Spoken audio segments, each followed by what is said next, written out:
ఒక ముప్పావు గ్లాసు నీళ్ళు పెట్టానండి. ఇవి కొంచెం గోరువెచ్చగా అయితే చాలు, వామ్గా అవుతాయి చాలు. అందులో ఏంటంటే కొంచెం షుగర్ వేసాను, ఒక స్పూన్ షుగర్ వేసాను, ఈస్ట్ వేసానండి, 2 స్పూన్స్ ఈస్ట్ వేసాను. ఇప్పుడు మనం బన్స్ చేసుకుంటున్నాం అనమాట. ఇవి ఈజీగా ఎలా వస్తాయో చెప్తాను, రాకుండా ఉండడం ఉండదండి. దీనికంతా ఏంటంటే కొంచెం మనం పల్చగా పిండి కలుపుకోవడంలో ఉంటుందన్నమాట. ఆ టెక్నిక్ తెలిసిపోయిందంటే కనుక మనం బ్రెడ్స్ బన్స్ ఇంట్లో ఈజీగా చేసేసుకుంటాం. ఒక్కసారి ఆ టెక్నిక్ తెలిసిపోతే చాలు. కొంచెం సాల్ట్ కూడానండి, మీకు అక్కర్లేదు అనుకుంటే సాల్ట్ వేయక్కర్లేదు, స్కిప్ చేసేసేయండి. కొంచెం మిల్క్ పౌడరు. నెక్స్ట్ ఏమో నేను గోధుమ పిండితో చేస్తున్నాను దీన్ని, మైదా పిండి చేయటం లేదు. కొంచెం జొన్నపిండి కూడా కలిపితే బాగుంటుంది ఇందులోను. ఇప్పుడు జొన్నపిండితో కూడా చేసుకున్నట్టుగా అనిపిస్తుంది కదా మనకి. ఇందులో కొంచెం ఏంటంటే ఆలివ్ ఆయిల్ కూడా వేసాను.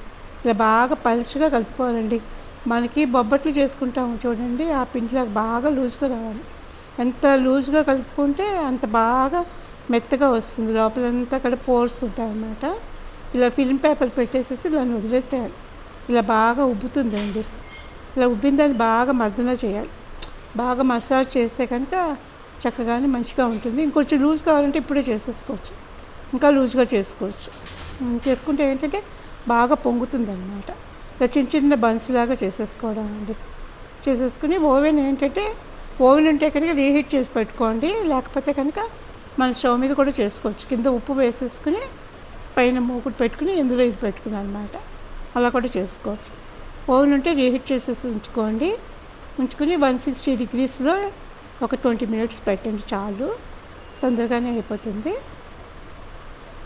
చాలా బాగా వచ్చాయండి చక్కగా, మేము గట్టిగా కూడా లేవు, పైన కింద అంతా కూడా మెత్తగా వచ్చాయి, చాలా బాగా వచ్చాయి. అందులో బ్రెడ్ ఆప్షన్ ఇస్తే కనుక ఓవెన్లో పెట్టుకోండి.